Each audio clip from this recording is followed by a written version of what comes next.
Welcome back to FlowShare, your solution for effortless process documentation and efficient knowledge transfer.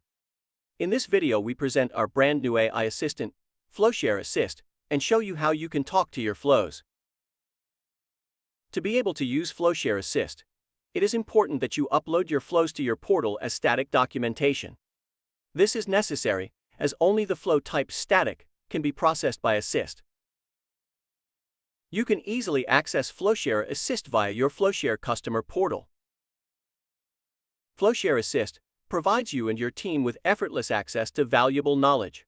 Based on the content of your flows, you receive customized answers from images and text in a matter of seconds.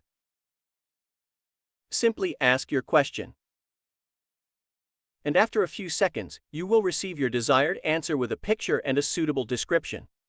Thanks to this rapid retrieval of knowledge, FlowShare Assist serves as a competent trainer, ensuring that your internal processes are fully understood. By clicking on the displayed image, you are automatically redirected to the original flow and the corresponding step. This saves you the effort of having to manually search your portal for this specific step. At the same time, you can view the complete flow with further information. You can ask FlowShare Assist up to 3 consecutive questions. As before, you will receive a reply with an image and text. You can call up the answer to your previous question by expanding it. Once you have asked your 3 questions, you can simply start a new conversation and ask FlowShare Assist further questions. The Assist will be available as a beta in FlowShare version 2.15.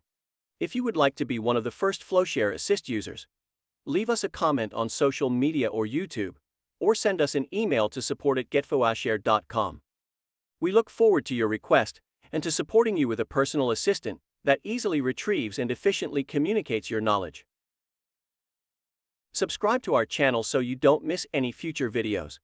Best regards from Team FlowShare.